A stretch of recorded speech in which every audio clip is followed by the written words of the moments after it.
오늘부터 사도행전이 시작됩니다. 신나는 일입니다. 진짜라니까요.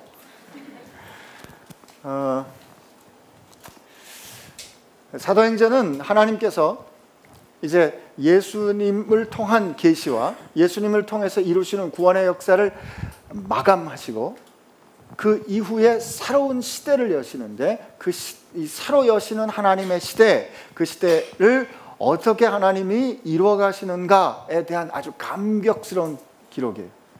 그래서 우리 이 사도행전을 통해서 하나님이 어떻게 교회를 만드셨고 그 교회를 어떻게 이루어 가시고 그 교회는 또 어떻게 자라는지 볼 수 있어요.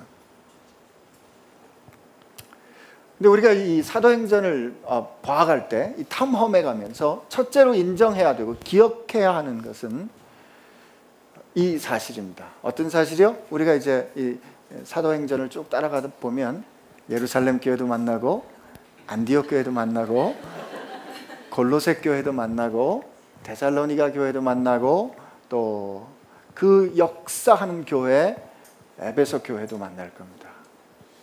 그런데 오늘 우리가 또 발견한 중요한 사실은 그 예루살렘 교회도 안디옥 교회도 골로새 교회도 에베소 교회도 지금 없다는 거죠. 그렇기 때문에 우리가 가끔 이런 자랑할 때가 있어요. 우리 교회는 역사가 130년 됐습니다. 우리 교회는 역사가 400년 됐습니다. 이렇게 자랑할진 모르지만 하나님께서 이루어 가시는 그 교회는 만약에 하나님께서 어떤 공동체나 어떤 시스템을 만드는 게 하나님의 목적이었다면 그건 지금까지 남아 있어야 합니다. 그런데 그 교회는 없어졌어요. 소금처럼 녹아졌어요.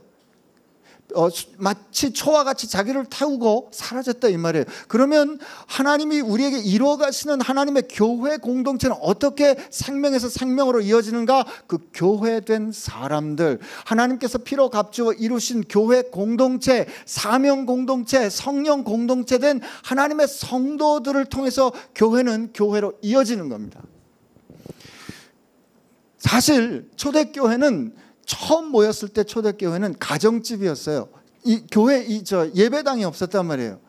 여러분, 우리가 언젠가 이제 성지순례를 간다 그러면 성지순례에서 감동을 가지고 가는 장소가 꼭 있는데 그게 뭐예요? 카타콤베죠. 카타콤 뭐예요? 지하 공동묘지예요. 석굴묘지예요. 지하 공동묘지가 하나님을 예배하는 교회였다는 사실은 여러분 한번 상상해 보세요. 지금도 어떤 교회가 묘지를 교회라고 부를 수가 있겠어요. 그러나 교회에 대한 박해가 일어났을 때 그들은 그 박해를 피해서 지하로 들어갔어요. 사람들이 낳고 죽고 그들을 묻는 카타콤이 하나님의 영광을 드러내는 교회가 되었다면 오늘 우리에게 깨닫게 해주는 사실이 있어요. 기억해야 될 사실이 있는 거죠. 처음 교회는 그랬다 이 말이에요. 예배당이 교회가 아니었어요. 콘스탄틴 대제가 313년에 교회를 인정하고 난부터 이교도 신정들이 웅장한 이교도의 신정들이 교회로 바뀌면서 그렇게 커지고 웅장해진 거라 이 말이에요. 하나님께서 이끌어 가시는 성령의 교회 역사의 모델은 웅장한 건물에 있는 것이 아니라 그거 안에 알곡처럼 채우는 알맹이 된 누구? 사람들이래요. 사람들. 그래서 우리가 기를 쓰고 애를 쓰고 열심히 노력을 다해서 있는 힘을 다해서 교회 지으려고 하는 거예요. 제 지난주에 저희 부모님 댁에 갔다 왔는데 여러분 잘 아시는 것처럼 제 아버님 목사시고 제 어머님 평생에 교회 짓는 게 소원이었어요. 근데 얼마 전에 드디어 우리 모교회가 창립 50주년이 되면서 교회를 번듯하게 짓는 걸 보고 어머니가 참 만감이 교차하는 그런 경험을 하고 오신 거죠. 43년을 그렇게 섬겼는데 교회를 못 짓고 이제 그 어머니가 눈물로 씨를 뿌린 그게 자라서 건물이 지어졌는데 하나님 왜 내 때 허락하지 않으셨습니까 하는 그런 뭐랄까 묘한 감정 말이에요. 그리고 둘째 아들이 섬기는 교회는 최근에 교회를 지었는데 큰 아들이 섬기는 교회는 그렇게 교회 건물을 안 짓는다고 하니까 어머님 제가 나오는데 그래도 베이직 교회도 교회를 지어야지. 그런데 어머니 우리는 교회 건물 짓지 않습니다. 여러분이 교회이기 때문에 그래요. 우리가 이 사도행전을 앞으로 읽어가면서 하나님께서 그 교회를 어떻게 이끌어 가시는가 우리 보게 될 거예요. 그리고 오늘 우리가 그러므로 우리가 지금 여러분과 제가 이루어가는 이 교회의 본 모습, 원형은 이 사도행전에 있는 그 교회 이 뿌리로 다 있는 거예요. 그렇기 때문에 말씀을 읽어가면서 오늘 우리가 그동안 너무도 익숙했던 우리의 인습과 너무도 익숙했던 우리의 전통이, 교회라고 배워왔던 우리의 전통이 혹시 말씀과 부딪힌다면 우리 기꺼이 내려놓을 겁니다. 기꺼이 깨뜨릴 거예요. 왜? 말씀이 오르니까. 이게 오늘 우리를 새롭게 할 거라고 믿기 때문에 그래요. 오늘 우리 무슨 교회를 새롭게 하는 운동하겠다는 거 아니에요. 다만 하나님께서 원하시는 교회가 돼가자는 거죠. 아멘이시죠? 예. 이 사도행전은 사도행전이라고 돼 있어요. The Acts of the Apostles인데 이게 사도행전이라고 하지만 사실은 모든 사도의 이야기를 다 들려준 건 아니에요. 예루살렘 교회를 중심으로 한 베드로 사도가 중심이 된 예루살렘 교회와 이것이 퍼져나가서 이방인들에게 퍼져나가는 바울을 중심으로 한 그 두 기둥과 같은 사도를 중심으로 해서 기록이 돼요. 그러나 사실은 이 사도의 기록이라기보다는 그 사도를 들어 역사하시는 성령님의 기록입니다. 그래서 사도행전은 성령행전이에요. 성령께서 어떻게 역사해 가시는가 여러분과 제가 보게 될 겁니다. 근데 오늘 읽은 이 말씀은 누가복음과 함께 이렇게 짝지어진 전반부 후반부의 말씀인데 누가복음 1장에 1절에서 4절에 보면 같은 이름이 나와요. 데오빌로라는 하나님을 사랑하는 자라는 그 뜻을 가진 데오빌로가 나오는데 우리 사도행전 1장 1절 우리 한번 같이 읽습니다. 시작. 데오빌로요, 내가 먼저 쓴 글에는 무릇 예수께서 행하시며 가르치시기를 시작하심부터, 그냥 2절 마저 읽을까요? 그가 택하신 사도들에게 성령으로 명하시고 승천하신 날까지의 일을 기록하였노라. 먼저 우리 이 말씀을 보면서 해야 되는 우리 시간이 좀 가도 누가복음 우리 한번 가봅시다. 누가복음 1장 1절부터 4절인데 같이 읽습니다. 시작. 우리 중에 이루어진 사실에 대하여 처음부터 목격자와 말씀에 일꾼된 자들이 전하여준 그대로 내력을 저술하려고 붓을 든 사람이 많은지라. 그 모든 일을 근원부터 자세히 미루어 살핀 나도 데오빌로 각하에게 차례대로 써보내는 것이 좋은 줄 알았노니 이는 각하가 알고 있는 바와 같이 더 확실하게 하려 함이로다. 이 각하라는 말은 높은 관직을 가진 사람한테 쓴 표현인데 여기 1장 1절에 우리 중에 이루어진 일, 이루어진 바에 대해서 자세히 쓰려고 했다는 거잖아요. 여러분, 복음에 여러분과 제가 지금 앞으로 들어가는 이제까지 들은 이야기는 이루어진 바에 관한 겁니다.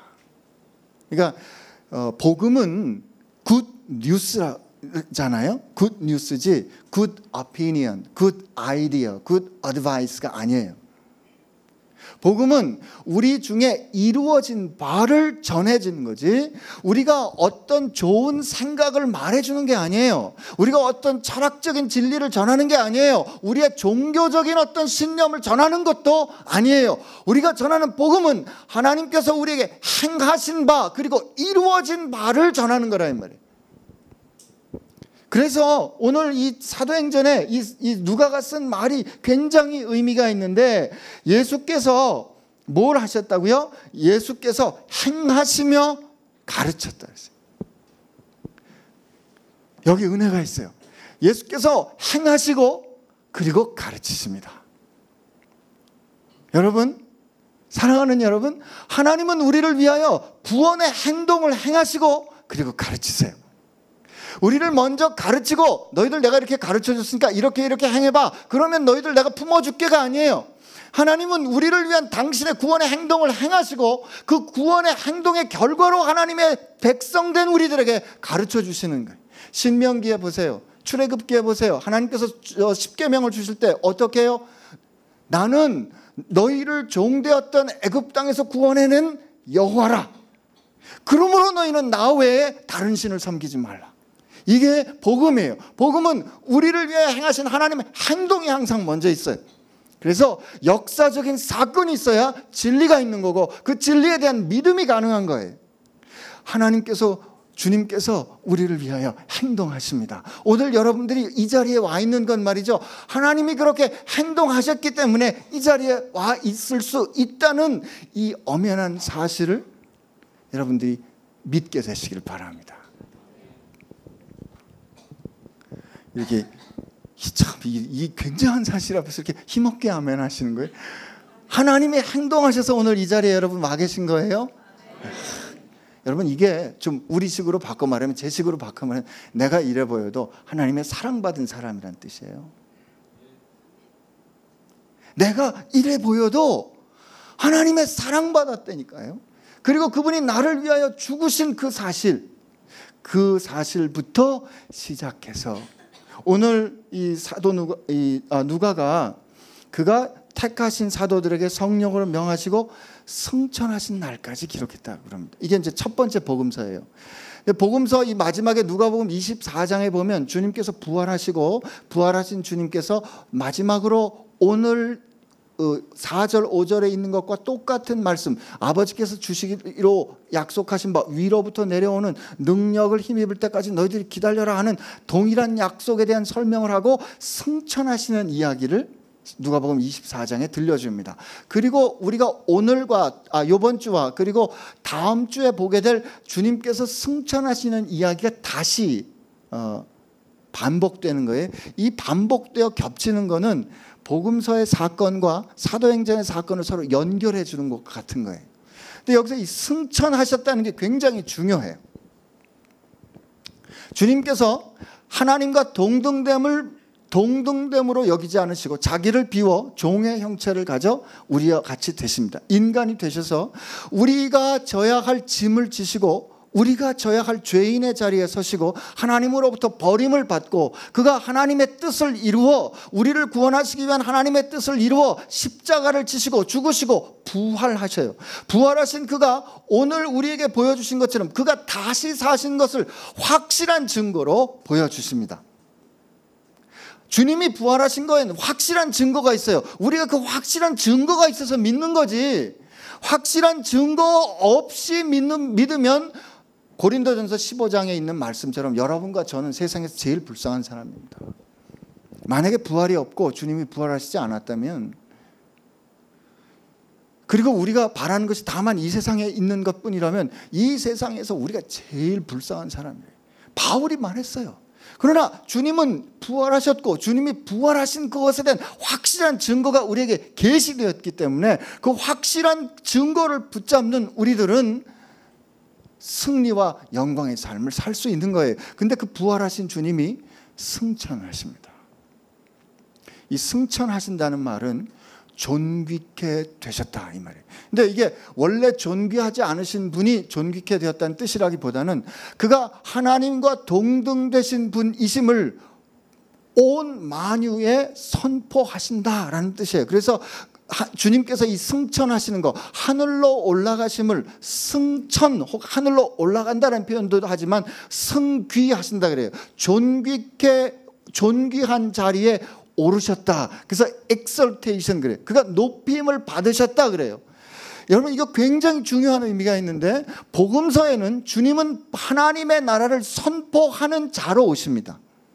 주님은 이 세상에 오셔서 하나님의 나라가 너희 가운데 가까이 왔다, 그리고 당신이 하나님의 나라를 가지고 오시는 분으로, 하나님의 나라를 선포하시는 분으로 오세요. 그리고 선포하신 분으로 복음서에서 증언이 돼요. 그런데 사도행전에 들어와서 그분이 승천하시는 것으로 왜 사도행전이 시작이 되는가? 이제 사도행전부터는 주님은 선포되는 분이 되십니다. 선포하는 분에서 주님이 이제 선포되시는 분이 돼요. 주님은 복음을 선포하신 분에서 주님이 그 복음의 핵심 컨텐츠가 되는 거예요. 주님이 곧 복음으로 선포되는 분이 되시는데 그 사실을 확정해 주는 게 승천입니다.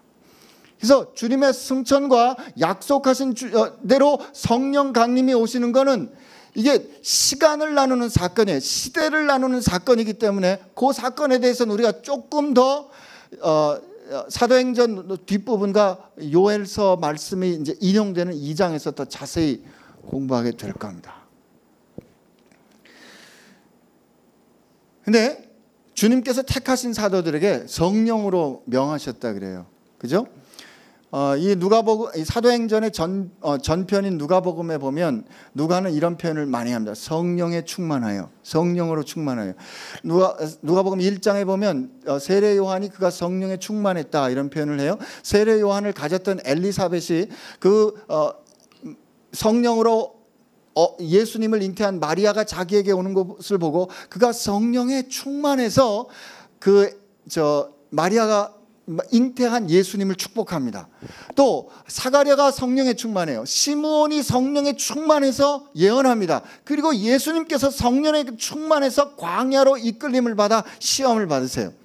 그리고 누가복음 4장에 보면 예수님께서 주님의 영이 내게 임하셔서 라는 이사야 61장의 말씀을 통해서 말씀하시죠. 그러니까 이 하나님의 사람들이 그 하나님께서 원하시는 일을 행할 때는 성령이 충만했다라는 것을 누가가 지속적으로 반복해서 증언해 줍니다. 근데 요한에 가면 예수님께서 요한복음 14장부터 내가 이제 올라가면, 내가 아버지께로 가면, 이제 요한복음 13장에 보면 예수님께서 이제 아버지께로 돌아갈 때가 된 줄 아셨어요. 그리고 14장부터 내가 너에게 또 다른 보혜사 성령 하나님을 너에게 아버지께서 보내주시도록 구하겠다라고 말씀하시고, 요한복음 17장 18절에 아버지께서 나를 세상에 보낸 것처럼 저희를 세상에 보냅니다 라고 제자들을 사명과 함께 보냈을 때, 그리고 요한복음 20장에 그걸 확증하실 때 부활하신 주님이 다시 오셔서 제자들 다시 만날 때 숨을 내쉬면서 성령을 받으라 하십니다.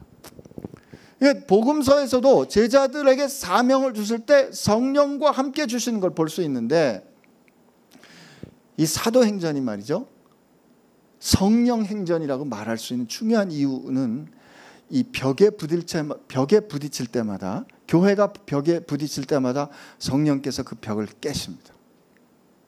교회가 벽에 부딪힐 때마다, 해결하지 못하는 상황에 있을 때마다, 낯설 상황에 있을 때마다, 자기가 그전에 가졌던 세계관으로는 도저히 극복 못하는 상황이 있을 때마다 성령의 강력한 임재가 일어나요. 예를 들면 교회가 이제 예루살렘 교회가 너무 좋았는데 산산이 이제 박해가 일어나서 산산이 깨어지고 흩어지지 않습니까? 빌립이 이 디아스포라 유대인 출신인데, 이 빌립이 가서 어디에 누구에게 복음을 전하냐면 불가촉 천민인 사마리아 사람들에게 가서 복음을 전합니다. 그러니까 예루살렘 교회에서 들어보니까 우리 원래 유대인들은 하나님의 택하신 백성이니까 하나님의 성령을 임하는 걸 오케이, 좋은데 어쩌자고 빌립 집사는 가서 사마리아 사람들에게 복음을 전했는가? 그게 진짜인가 하고 누구를 보내요? 베드로와 요한을 사마리아에 보내죠. 그 요한은 어떤 사람이었어요? 옛날에 사마리아 마을 지나가다가 사마리아 사람들이 예수님 일행을 받아들이지 않으니까 어떻게 했어요? 주님, 우리가 기도해서 하늘로부터 불을 내리게 하리니까 이것들 다 태워버리시죠, 이것들 다 쓸어버리시죠 라고 사마리아를 저주했던 사람이에요. 그런데 지금 베드로와 요한이 그 불가촉 천민인 사마리아인들에게 가서 그들이 그 사마리아인들의 머리에 안수하고 기도할 때, 불가촉 천민을 그들이 손을 대어 그들에게 나아갈 때 성령께서 임하시는 걸 봅니다. 그러니까 드디어 복음은 유대와 사마리아 땅까지 넘어가는 그때, 자기들 생각으로는 도저히 갈 수 없는 그때 성령께서 강력하게 밀어주세요. 이방인 고넬료로 갈 때 성령께서 베드로에게 3번이나 비전을 주시고, 그가 고넬료의 집에 가서 한 말씀을 전할 때 그때는 손도 안 댔어요. 복음을 선포하는 그때 성령께서 임하시면서 성령의 임재 역사인 방언을 하고 하나님의 놀라우신 일을 증거하는 역사, 이방인, 할례받지 못한 이방인들에게도 성령께서 역사하니까 베드로와 같이 간 여러 형제들이 거기서 머물잖아요. 그 할례받지 않은 사람들하고 밥 먹잖아요. 그리고 와서 예루살렘 교회에 왔더니 문제가 생겼어요. 어떻게 할례받지 않은 저 더러운 이방인들하고 당신들 밥 먹었습니까? 그럴 때 우리가 그렇게 말씀을 전할 때 그들이 성령을 받아 성령께서 그들을 사랑하시는 걸 우리에게 보이셨거늘 이라고, 교회가 넘어서지 못하는 벽이 있을 때마다 성령께서 나타나시는 거예요. 이게 성령이 명하시는 거예요. 이게 우리를 이끌어 가시는 거예요. 우리의 전에는 도저히 생각되지 않았죠. 전에는 도저히 그게 내 문제라고 생각지도 않았어요.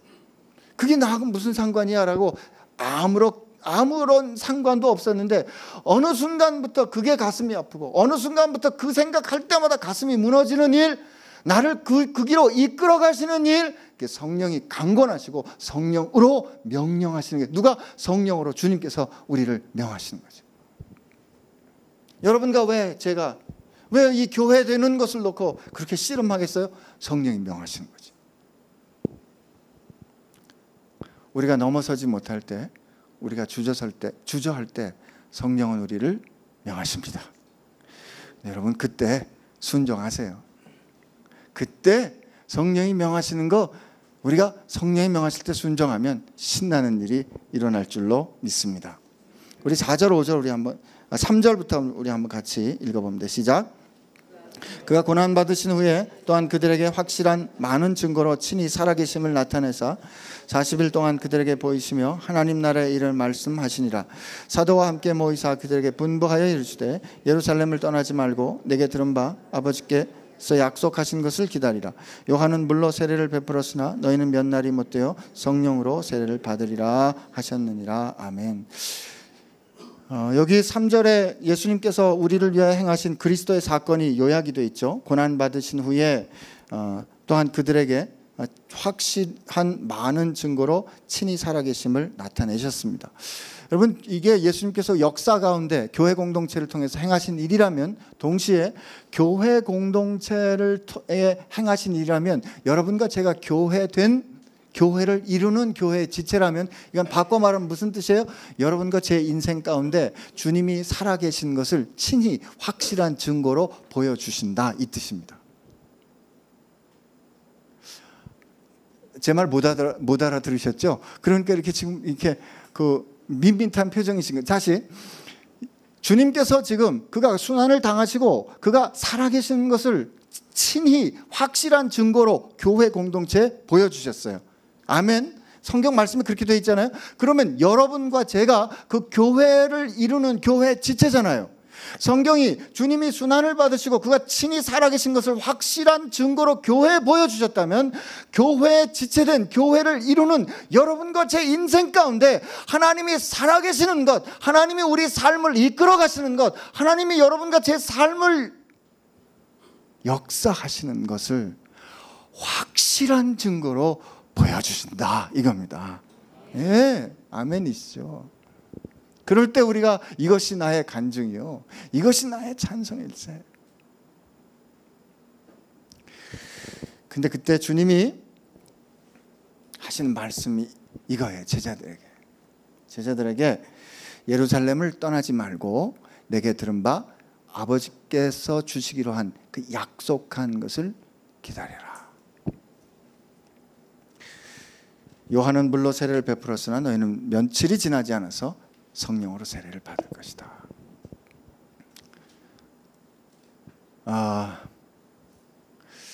사실은 이 말씀하고 이렇게, 제 개인의 간증인데요, 이 말씀하고 아주 같은 거는 아니지만 제 인생에 그런 일이 있었어요. 제가 선교지 나가려고 할 때 주임 교수님이 저를 굉장히 밉보셨어요. 그러니까 제가 이제 오해를 받은 거예요. 제가 부교수로 승진을 해야 되는데 부교수 승진이 안 되니까 저렇게 때를 쓰는구나, 이렇게 오해를 하셨어요. 그래가지고 저를 만나자 그러시더라고요. 근데 뭐 이런저런 얘기를 하시는데, 제가 조교수에서 다시 이제 뭐 이렇게 교수 임용이 되는 그때 이분이 너 보장을 안 해주겠다는 거예요. 나 당신 보장을 안 해주겠다는 거예요. 그리고 혹시 당신이 지금 선교 가겠다 그러는데 조교수가 그 교수 임용이 다시 못 돼가지고 교수 임명에 떨어져서 선교를 간다 그러면 그게 그렇게 명예롭지 않을 거라고 저를 쓱 이렇게 말씀을 하시는데, 저도 그런 평가 별로 많이 안 받아봤는데 그날은 너무너무 뭐라 그러죠? 마음이 이렇게 참남하더라고요. 뭐 하여튼 속상했어요. 내가 이런 수치를, 물론 제가 잘못한 게 있으니까 그랬겠죠. 그래가지고 이제 나오자마자 우선 누구한테 전화를 했을까요? 아내에게 전화를 했죠. 왜냐면 이제 뭐 미우나 고우나 조강지처 아니에요. 그래서 이제 아내한테 전화해가지고, 미우나는 별로 없어요. 근데 이제 전화해서 여보 여차저차 했는데 우리 깨끗하게 그냥 사표 내고 주님을 위해서 우리 선교로 가는 게 좋을 것 같아요. 그랬더니 당신 마음대로 하시래요.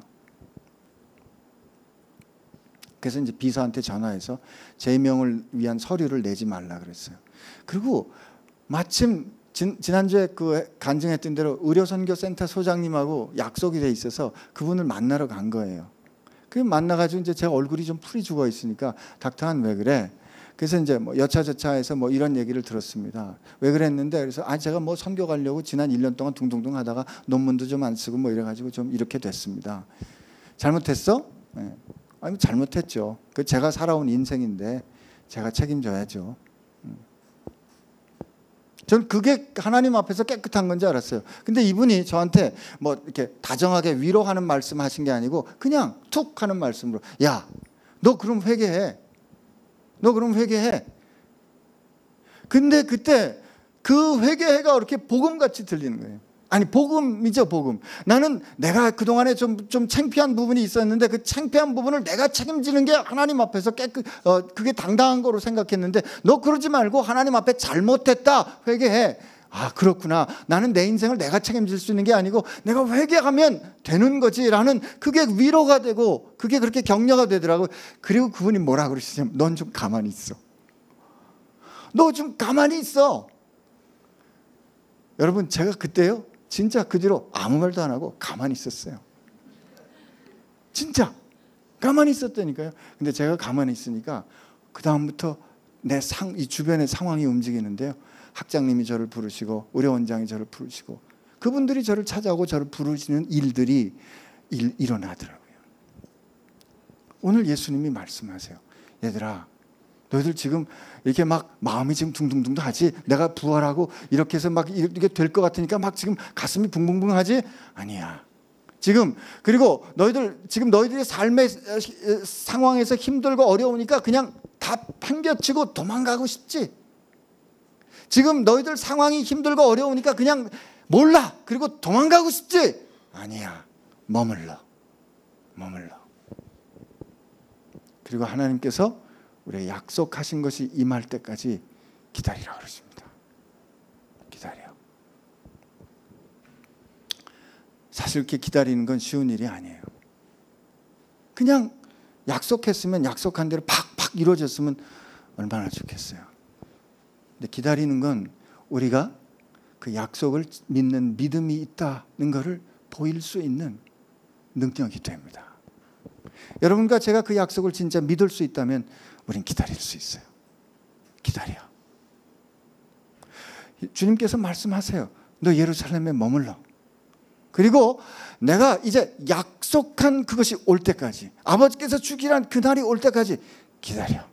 좀 들레지 말고 좀 기다려.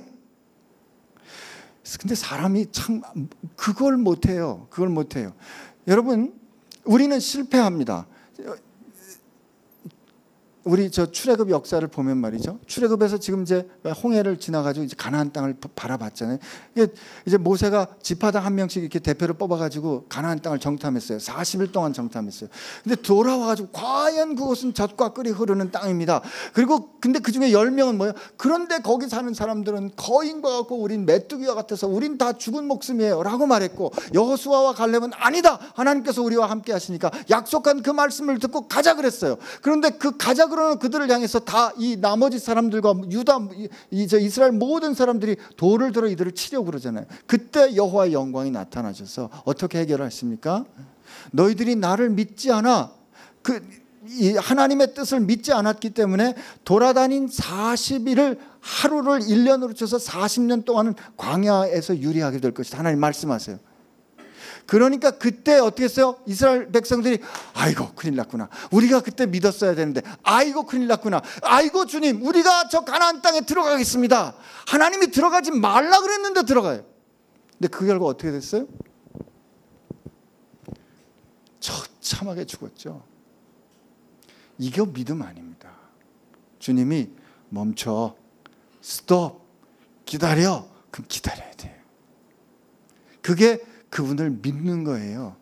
여러분들 지금 혹시 지금 예수님께서 이렇게 성천하신 그때는 이제 모든 게 다 이 교회 호의적인 때 아니에요. 박해가 이제 바야흐로 시작되는 적대감이 팽배한 그 현장에 지금 제자들이 머물러 있으라는 거예요. 이 사람들 한 줌밖에 안 돼요. 한 줌밖에 안 되는 그곳에 적진 가운데 이리때 가운데 어린 양과 같은 그들을 향해서 예루살렘을 떠나지 말고 기다려.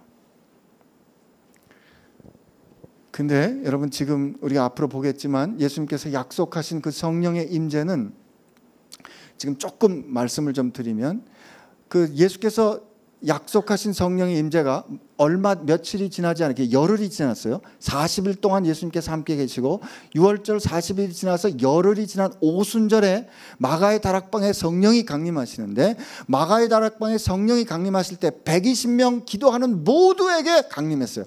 모두에게 성령이 강림했을 때 그들이 각각 하나님께서 행하신 놀라운 일들을 이제 증언하기 시작했는데 그 증언을 누구요? 바깥에 있는 사람들이 각각 자기 난 곳에 방언으로 듣습니다. 근데 이 일에 대해서 사람들이 질문해요. 이게 도대체 무슨 일이냐? 그랬을 때 베드로가 그 말씀을 그들에게 상황을 설명하고 이 사건의 의미를 설명할 때 요엘서의 예언을 가지고 설명합니다.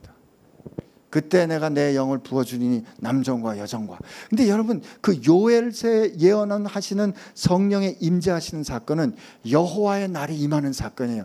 마지막 날이 임하는 사건이에요. 하나님께서 역사를 뒤집는 여호와의 날이 임하는 그 사건에 성령께서 임하신다 이 말이에요. 지금 너희들 좀 기다려. 지금 120명밖에 안 돼요. 그 작은 사람들에게 한 줌의 제자 되는 사람들에게 이제 곧 약속하신 그것이 너희들에게 올 거야 하는 그 성령의 강림의 사건은 역사를 전체적으로 뒤집는 놀라운 사건이에요. 예수께서 승천하시고 이제 주님께서 시작하신 그 일을 성령의 명령하심에 따라서 그 연약한 사람들을 통해서 하나님의 역사를 예수님께서 요한복음에 이렇게 약속하시잖아요. 이제부터 나를 믿는 자는 내가 한 일보다 더 큰 일도 하리라 하는 그 시작하시는 일이 확장되는 그 놀라운 사건, 그 사건이 그들에게 임할 거라는 거죠.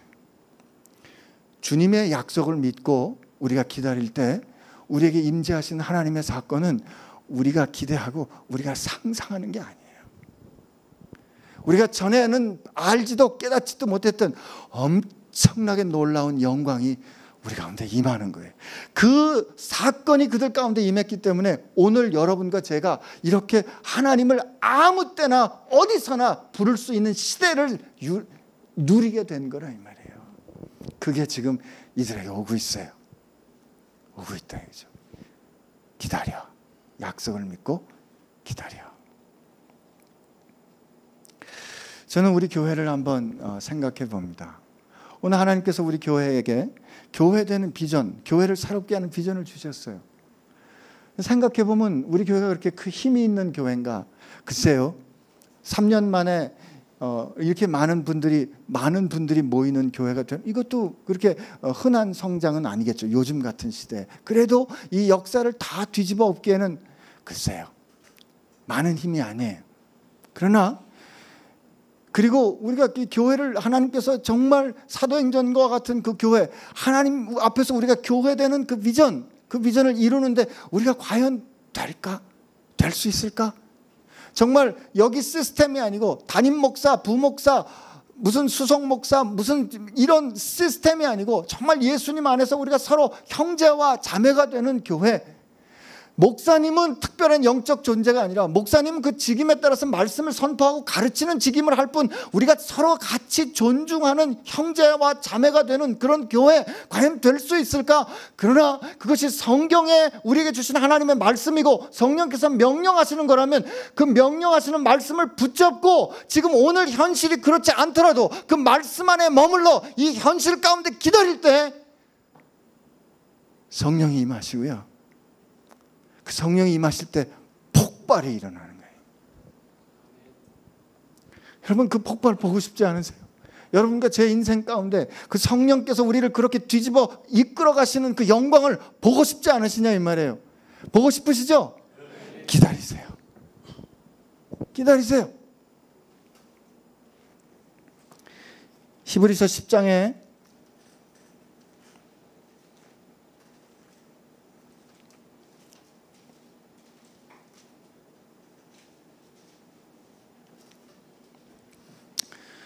히브리서 10장 23절부터 25절까지 말씀 우리 같이 읽어봅시다. 같이 읽습니다. 시작. 또 약속하신 이는 미쁘시니 우리가 믿는 도리의 소망을 움직이지 말며 굳게 잡고 서로 돌아보아 사랑과 선행을 격려하며 모이기를 패하는 어떤 사람들의 습관과 같이 하지 말고 오직 권하여 그날이 가까움을 볼수록 더욱 그리하자. 여러분과 제가 기다릴 수 있는 이유가 있어요. 우리가 기다릴 수 있는 이유가 있어요. 오늘 여기 있는 말씀처럼 우리가 믿는 소망을 움직이지 않고 굳게 붙잡을 수 있는 이유가 있어요. 우리가 서로 돌아보아 사랑과 선행을 격려하는 이유가 있어요. 모이기를 패하는 어떤 사람들의 습관과 같지 않고 오직 권하여 그날이 가까움을 볼수록 더욱 그리할 수 있는 이유가 있어요. 왜? 약속하신 분이 미쁘시기 때문에. 미쁘다라는 말은 믿을 수 있다 이 말이에요. 약속하신 분이 믿을 수 있는 분이기 때문에 그래요. 왜요? 그분은 뜻을 세우시면 그 뜻을 온전히 이루실 수 있는 능력을 가지신 분이에요. 그분은 그 뜻을 세우시면 그 뜻을 온전히 이루실 수 있는 그분이 여러분과 저를 생명을 주어 사랑했기 때문에 그래요. 여러분과 저를 생명을 주어 사랑하신 그분이 우리에게 약속하신 거예요. 약속하신 그것을 우리가 기다리고 기대하고 그 말씀을 붙잡고 설 때 하나님께서 놀라운 일을 이루어 가시게 될 겁니다. 사도행전을 보는 건 그것을 사실로 확인하는 기쁨이 있어요. 앞으로 우리 그 일을 이제 보게 될 겁니다. 사도행전은 뭐다? 교회를 이루어가는 본이기 때문에, 그죠? 그리고 그 일을 어떻게 누가 이루어 가신다? 하나님께서 한 줌의 사람들 통해서 성령님을 통하여 이루어 가시는데 그 성령님은 오늘 우리도 동일하게 역사하십니다. 그리고 사도행전을 볼 때 여러분들이 붙잡아야 되는 또 한 가지 중요한 단어가 있는데 증언이에요. 증언. 이게 주님께서 행하시고 가르치신 것처럼 우리 삶 가운데 하나님께서 행하신 것을 우리는 보고 들은 바를 우리는 전하지 않을 수 없는 거죠. 여러분과 제가 그렇게 되기를 축복합니다. 우리 함께 하나님 앞에 같이 기도합시다.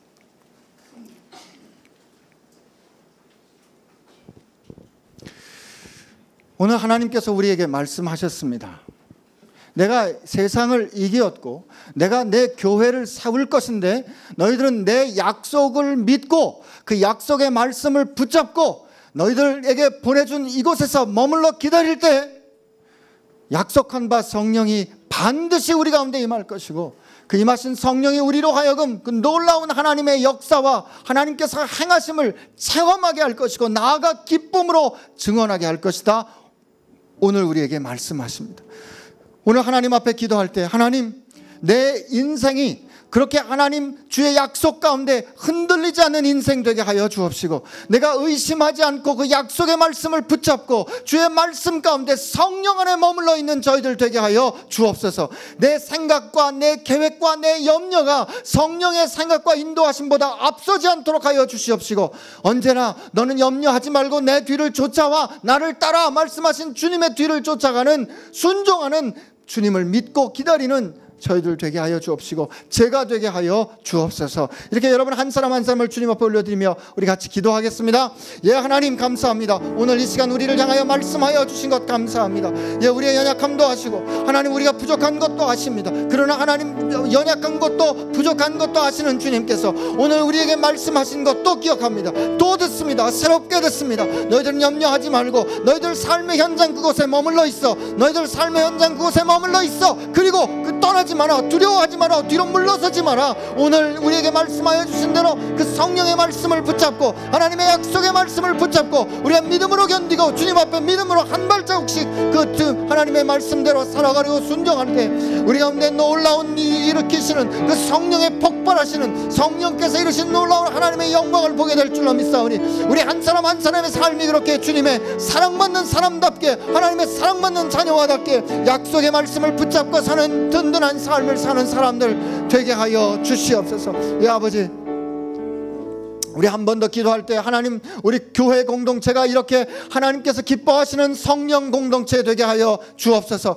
사도행전에 있는 바로 그 교회가 오늘 우리 교회 모습 되게 하여 주옵시고, 우리 교회뿐만 아니라 이 열방 가운데 있는 모든 교회가 그렇게 하나님 기뻐하시는 교회로 거듭 태어나게 하여 주옵소서. 주여 우리를 긍휼히 여겨 주옵시고, 주의 뜻에 반하는 모든 것들을 다 파하여 주옵시고, 주님 오 새롭게 주의 말씀을 순종하며 말씀 안에 머무는 저희들 되게 하여 주시고 교회 되게 하여 주옵소서. 이렇게 하나님 앞에 우리 교회와 모든 교회를 올려드리며 우리 같이 중보하며 기도합시다.